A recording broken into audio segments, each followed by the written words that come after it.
hardly even matters that we have nearly 1 trillion barrels of oil left in the ground. That's largely irrelevant. What matters in terms of the industrial economy, in terms of economic recessions and ultimately economic collapse, is the price of oil. Every worldwide economic recession since 1972 has been preceded by a spike in the price of oil.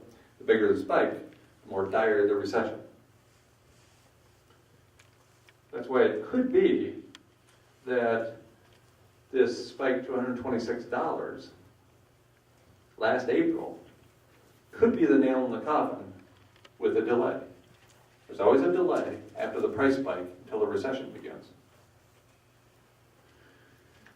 And if you look at that $126 oil in April last year and compare it to $147 oil in July of 2008, price that in euros, it's the same price, it's 82 euros. Small wonder the entire Eurozone is aflame at this point from an economic perspective. Small wonder that Athens, Greece, the birthplace of Western civilization, is leading the way out for industrial civilization. Pentagon announced, echoing the U.S. Energy Information Administration, in their Joint Operating Environment 2010, that there would be no spare oil capacity by 2012. I suspect that's what drove the spike to $126 oil in April. And a 10 million barrel per day gap by 2015. 10 million barrels per day is a big deal. Doesn't sound like much, it's only an illion or so. But in fact, that's 15% of world consumption.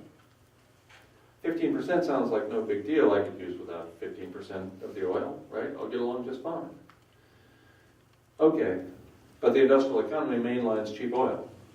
Take 15% of your blood out and see how that turns out for you. I'm guessing you'll be a little sluggish for a day or two, or maybe even longer. 15% is absolutely huge.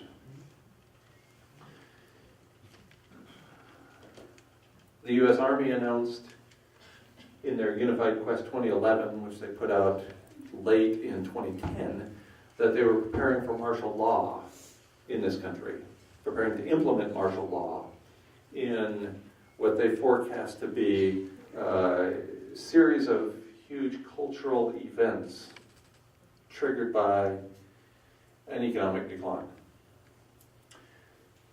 I'm not at all surprised that the U.S. Army is preparing for martial law. I suspect they have been for a long time. But they let us know. This is a public document, first released on CNBC.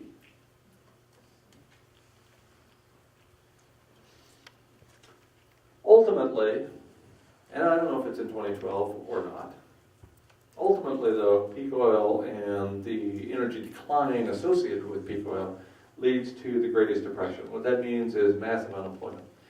Officially. So just as today, the Bureau of Labor Statistics reports that there's an 8-point-something unemployment rate, when in fact the real number is 25%. They will be reporting considerably less than 100% unemployment. And everybody around will be working. That's not what I'm talking about. People will be working to produce their food and their water. They'll just be officially unemployed. As crude oil becomes less and less available, we will be distilling less and less of it into the usual distillates we think we need for transportation. What that means is no food in the grocery stores, no fossil fuels for air conditioning or heat, and no water coming from the municipal taps. What that means is no industrial civilization. And it's coming sooner than most people realize. I don't know if it's coming by the end of 2012, as the 75 forecasters believe. But it wouldn't surprise me at all if it did. It wouldn't surprise me if, when Greece defaults by missing their bond payment next month, that brings down the entire industrial economy of the world. It wouldn't surprise me if it didn't either.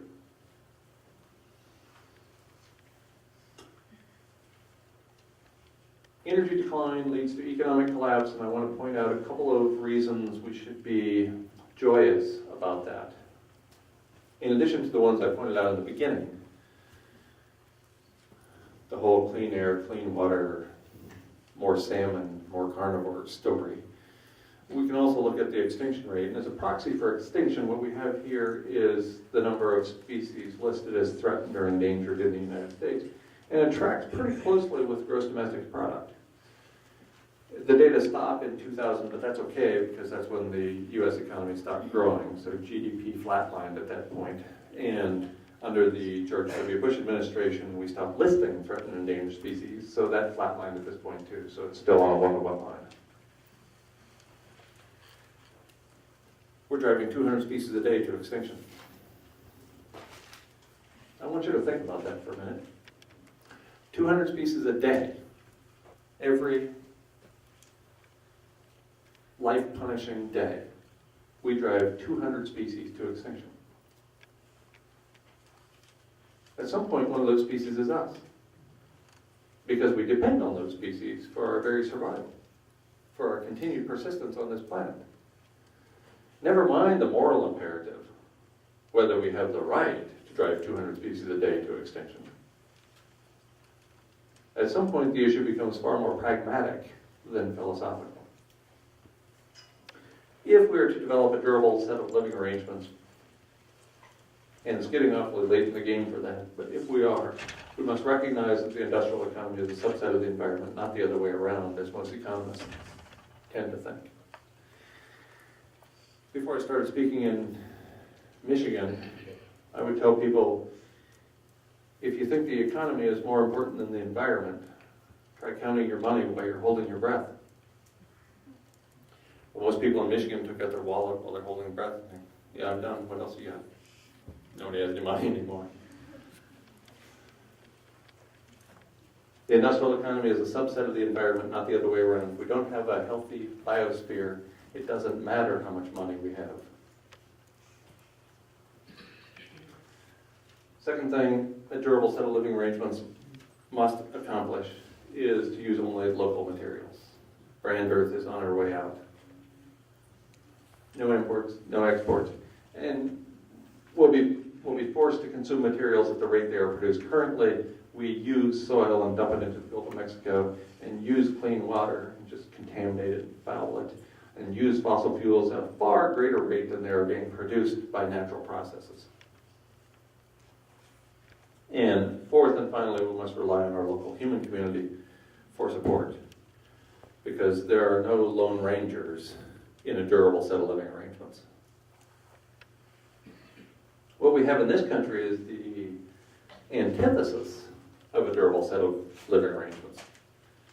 We have an industrial economy built on consumption. In the wake of 9/11, what's the answer? Go to the mall. Prop up the economy, keep spending. 70% of our industrial economy is underlain by consumer spending by individuals. We must consume, consume, consume. And in fact, this set of living arrangements, suburban America, what James Howard Kunstler calls the worst misallocation of resources in the history of the world, this set of living arrangements requires us to live far from where we work, far from where we play, far from where we buy anything. So every time we want a tube of toothpaste, we have to make our third trip into town. This is absurdity defined. Consume, consume, consume. The politicians make it sound like such a good thing, but then you look at the definitions, and they don't sound that great to me. To waste or burn away, it's downright biblical. Since we don't have a durable set of living arrangements, what we require in this country to maintain an empire in decline is obedience at home, and this is in Alabama, and oppression abroad. Not to mention wholesale destruction of every aspect of the living planet. Obedience at home, that's Alabama, where several people were legally protesting illegal actions by their local banks, so the National Guard was illegally brought in to quash them. You think you have rights? Check the Patriot Act someday.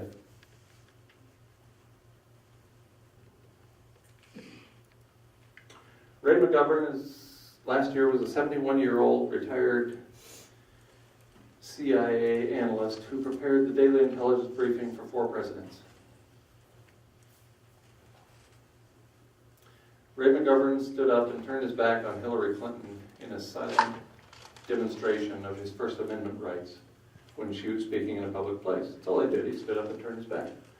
Now, in 2000, when George W. Bush was running for president, That happened many times. A lone student would stand up when George W. Bush was speaking and turn his back silently on the future president of the United States who was campaigning. And then several students would notice what was going on. They'd stand up too, and pretty soon a quarter or a third of the students in the room were expressing their First Amendment rights to freedom of expression by turning their back silently on the speaker. Ray McGovern, 71 years old, stood up and turned his back on Hillary Clinton when she was speaking. This is the man who prepared the daily intelligence briefing for 4 presidents. He's known in Washington, D.C., where this event took place. The security force came and beat him bloody and threw him in jail. What a difference a decade makes. We have become a totalitarian surveillance police state. Obedience at home, oppression abroad. We get what we want. And the costs don't matter. Just make sure my gas is cheap so I can get to the mall. Erin Dottie Roy wrote in her 2001 book, Power Politics, once you've seen it, you can't unsee it. And once you've seen it, keeping quiet, saying nothing, becomes as political an act as speaking out. There's no innocence. Either way, you're accountable.